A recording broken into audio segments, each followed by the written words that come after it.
اعوذ باللہ من الشیطان الرجیم بسم اللہ الرحمن الرحیم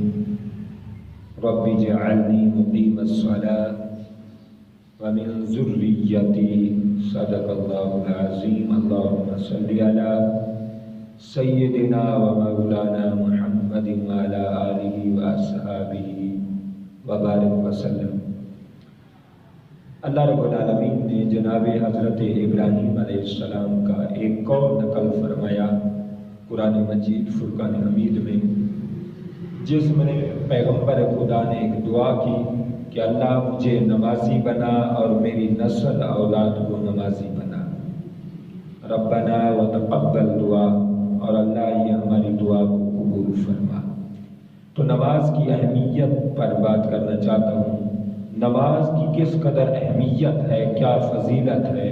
اور نماز 750 دفعہ رب کریم نے اسی نماز کا حکم دیا اور امر فرمایا۔ احباب، نماز کی طرف آقا کریم علیہ السلام کی حدیث بات ہے، جب حضور حیات طیبہ ظاہری حیات طیبہ کہ آخری ایام تھے، آقا علیہ السلام مریض ہو گئے، بشری تقاضے کے مطابق آقا علیہ السلام بیمار ہو گئے اور بڑھاپا آ گیا۔ تو آقا علیہ السلام لمبے عرصے کے بعد ایک دن بیماری سے افاقہ ہوا، تو غلاموں سے حکم دیا حضرت عباس اور مولا علی کرم اللہ وجہ الکریم کو کہ مجھے مسجد میں لے چلو۔ تو مولا علی اور سیدنا حضرت عباس رضی اللہ تعالیٰ عنہ کو فرمایا، آپ نے کندھا مبارک مولا علی کے کندھے پر رکھا اور دوسرا کندھا مبارک سیدنا عباس رضی اللہ تعالیٰ عنہما کے کندھے پر رکھا، اور حضور اس کیفیت سے جا رہے تھے مسجد کی طرف کہ آپ کے پاؤں مبارک زمین کو لگ رہے تھے اور انگوٹھے مبارک سے ایک لکیر سی بن رہی تھی، ایک لائن کھینچی جا رہی تھی، ایک خط کھینچا جا رہا تھا۔ سیدنا مولا علی کرم اللہ وجہ الکریم آپ نے عرض کی کہ حضور اگر اجازت ہو، اگر مہربانی ہو تو مجھے حکم دیں، میں آپ کو کاندھوں پر اٹھا لوں اور سوار کر کے مسجد میں لے چلوں، کیونکہ مجھے اللہ نے شیر خدا بنایا ہے، طاقت میں کمی نہیں ہے۔ مگر آقا علیہ السلام نے فرمایا، نہیں مولا علی، میں زمین پر لکیریں لگانا چاہتا ہوں اور امت کو بتانا چاہتا ہوں، امتیوں، نبی تو اس حال میں بھی مسجد کو نہ چھوڑے، نبی تو اس حال میں بھی مسجد کی طرف کشاں کوشش فرمائیں، نبی اس حالت میں مسجد کی طرف سعی کریں اور کوشش فرمائیں، مسجد کی طرف گامزن ہوں۔ تم کیسے امتی ہو، تم کیسے غلام ہو جو نماز کی طرف اور مسجد کی طرف آتے نہیں؟ تو حضور نے یہ پیغام دیا، وگرنہ حضور سوار ہو کر بھی مسجد میں جا سکتے تھے، لیکن آپ نے لکیر لگا دی۔ علماء اس میں اور باریک نقطے نکالتے ہیں، اور باریک نکات یہ ہے کہ آقا علیہ السلام نے لکیر لگائی کیوں؟ پتھریلی زمین تھی، آپ خود توجہ فرمائیں، پتھریلی زمین ہے اور آقا علیہ السلام کا نرم و نازک جسم اور نرم و نازک پاؤں مبارک اور پتھریلی زمین، پتھریلی سرزمین پر آقا علیہ السلام اپنے انگوٹھے مبارک لگا کر، لائن لگا کر جا رہے ہیں۔ اصل میں حضور امت کو پیغام دینا چاہتے تھے کہ امتیوں، اگر خوش بخت بننا چاہتے ہو تو جو میں نے لکیر پاؤں سے اس دھرتی پر لگائی ہے، کاش یہ لائن، نماز کی پابندی والی لائن اور یہ لکیر تمہارے دل اور دماغ میں بھی فٹ ہو جائے، یہ لکیر تمہاری دل اور دماغ میں بھی لگ جائے۔ آقا علیہ السلام یہ پیغام دینا چاہتے تھے۔ اور اس میں تیسرا نقطہ یہ ہے، حضور فرماتے ہیں، عرض کی گئی حضور پتھریلی زمین ہے، آپ کا نرم و نازک جسم مبارک ہے اور مسلسل بیماری والا جسم ہے، لیکن اس کے باوجود آپ انگوٹھے مبارک کیوں لگا کے جا رہے ہیں؟ آپ کے پاؤں زخمی ہو جائیں گے، خون نکل آئے گا۔ لیکن آقا علیہ السلام نے فرمایا، مجھے پرواہ نہیں ہے، چاہے خون بھی نکل آئے، چاہے میں زخمی ہو جاؤں، چاہے میرے پاؤں زخمی ہو جائیں، لیکن نماز کے تقدس پر اور نماز کی شان پر اور نماز کی عظمت پر میں اپنے پاؤں بھی قربان کرنا چاہتا ہوں۔ رب ذوالجلال کی جو عظیم نعمت ہے نماز، اس کی اہمیت لوگوں کے دلوں میں بٹھانا چاہتا ہوں، تاکہ میرے پاؤں کیا لاکھ پاؤں اگر میرے زخمی ہو جائیں کوئی مسئلہ نہیں، رب کے حضور سجدے میں جب جائیں تو جو تمہیں تکلیف پہنچے گی، پاؤں کو، ہاتھوں کو، جسم کو، سردی لگے گی، گرمی لگے گی، کوئی چیز بھی ہوگی، یہ بخشش کا سبب ہوگی۔ حضرت عباس رضی اللہ تعالی عنہما، آپ بہت بڑے حضور کے چچا ہیں، بہت بڑے صحابی ہیں، بڑی شان و عظمت اللہ رب العالمین نے عطا فرمائی تھی۔ حضرت عباس رضی اللہ تعالی عنہما، آپ آنکھیں خراب ہو گئیں، طبیب نے، ڈاکٹر نے، معالج نے علاج طے کیا، بڑے آپ نے علاج کرائے لیکن آنکھوں کو شفا نہیں مل رہی، تو ایک معالج نے حکم دیا، عرض کی کہ جناب اگر آپ 6 دن اس فرش پر سجدہ نہ کریں اور کسی اونچی جگہ پہ آپ اشارے سے سجدہ کر لیا کریں تو 6-7 دن آپ احتیاط فرما لیں، اسی احتیاط میں آپ کا علاج ہو جائے گا۔ حضرت عباس رضی اللہ تعالی عنہما کا پیارا جواب سنیں اور نماز کی اہمیت کو سمجھیں کہ ان بڑے لوگوں کے ہاں اور بڑے لوگوں کے دلوں میں نماز کی کیا قدر تھی، کیا اہمیت تھی، کیا ان کے دل میں فضیلت کا پیمانہ تھا۔ اندازہ کریں، حضرت عباس رضی اللہ تعالی عنہما نے فرمایا میری آنکھیں چلی جائیں مگر فرش محمدی پر میں سجدہ نہیں چھوڑ سکتا،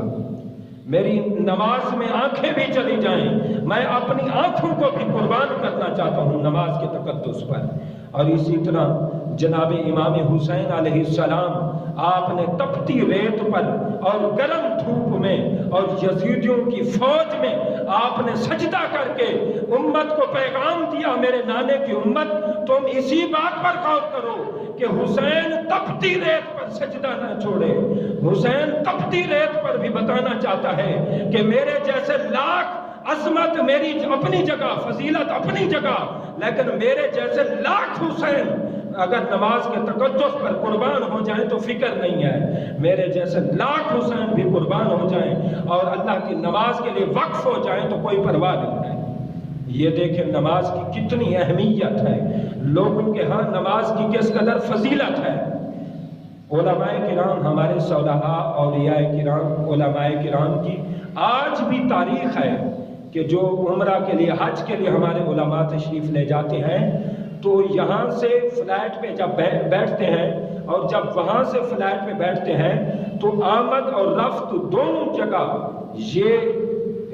اندازہ لگا لیتے ہیں اور یہ فکر کرتے ہیں کہ ہماری کوئی نماز جہاز میں نہ رہ جائے، کوئی نماز مس نہ ہو جائے، چاہے انہیں دوسری فلائٹ پہ جانا پڑے، 20-30 ہزار روپے کا کرایہ کا فرق ہو، پرواہ 20-30 ہزار کی نہیں کرتے، لیکن نماز کی جماعت کی فکر کرتے ہیں کہ اگر یہ فلائٹ ہمیں اس ٹائم پہنچائے گی ہم نماز اس ٹائم میں باجماعت ادا کر لیں گے، اسی فلائٹ میں بیٹھ جاتے تھے۔ اندازہ کریں چاہے جس قدر بھی، جتنی بھی پیسے زیادہ لگ جاتے اس کی پرواہ نہ کرتے۔ آقا علیہ السلام نے فرمایا جو بندہ نماز کے لیے کھڑا ہوتا ہے اور وہ اپنے دل کو، دماغ کو، ہر چیز کو اللہ کی طرف متوجہ کرتا ہے اور بندہ کہتا ہے اللہ اکبر، تکبیر تحریمہ کہتا ہے، اللہ اکبر کہتا ہے، رب ذوالجلال اسے اللہ اکبر کی بدولت سے، نماز کی تکبیر تحریمہ کی بدولت سے رب اس کو گناہوں سے ایسے پاک کر دیتا ہے جیسے ماں کے پیٹ سے آج پیدا ہوا ہے۔ اندازہ فرمائیں سیدنا ابراہیم علیہ السلام کی نماز دیکھیں، امام غزالی رحمۃ اللہ علیہ نے لکھا ہے احیاء العلوم میں کہ سیدنا ابراہیم علیہ السلام جب نماز پڑھتے تو دل میں اس قدر مالک کا خوف ہوتا، اس طرح خشیت الہی میں وہ گم ہو جاتے اور آپ کا دل دھڑکتا رہتا اور آپ کا دل لرزتا رہتا، دھڑکن اتنی تیز ہو جاتی 2-2 میل تک آپ کے دل کی دھڑکن کی آواز پہنچتی تھی۔ اندازہ کر لیں کہ کس قدر لوگوں نے نمازیں ادا کی اور کیسے کیسے انہوں نے نمازیں ادا کی۔ آقا علیہ السلام کی حدیث پاک ہے، امام غزالی رحمۃ اللہ علیہ نے لکھا ہے کہ آقا علیہ السلام ایک بندے کو دیکھا نماز پڑھ رہا ہے اور مسلسل داڑھی سے کھیل رہا ہے، مسلسل داڑھی سے کھیل رہا ہے۔ آقا علیہ الصلوۃ والسلام نے فرمایا اس کے دل میں کیا خشوع ہوگا، کیا خضوع ہوگا، کیا عاجزی ہوگی، جس کے اعضاء میں تو کوئی خشوع خضوع نظر نہیں آتا۔ لہٰذا نماز اس مگن سے، اس دل لگی سے اور دل جمی سے پڑھیں کہ پرواہ نہ ہو کسی چیز کی۔ بڑے بڑے لوگوں نے ایسے سجدے کیے، ایسی نمازیں ادا کی کہ قریب میں مکان گر گئے، چھتیں گر گئیں، آگ لگ گئی، انہیں کوئی پرواہ ہی نہیں ہوتی تھی۔ وہ کہتے رب لم یزل کہ ہاں ہم سجدہ کریں اور دائیں بائیں کا ہمیں کیوں خیال آئے، دائیں بائیں کی ہمیں کیوں فکر ہو۔ اس طرح انہوں نے نمازیں ادا کی ہیں۔ حضرت خلف بن ایوب رحمۃ اللہ علیہ بہت بڑے اللہ کے ولی گزرے ہیں، ان کی نماز کا کیفیت دیکھیں۔ وہ نماز جب پڑھتے تو مکھیاں آپ کو تنگ کرتی، مچھر تنگ کرتے، آپ کو خارش ہوتی، لیکن آپ نماز میں مست ہو جاتے اور فکر نہ کرتے اور مکھیوں کو اڑاتے بھی نہیں تھے۔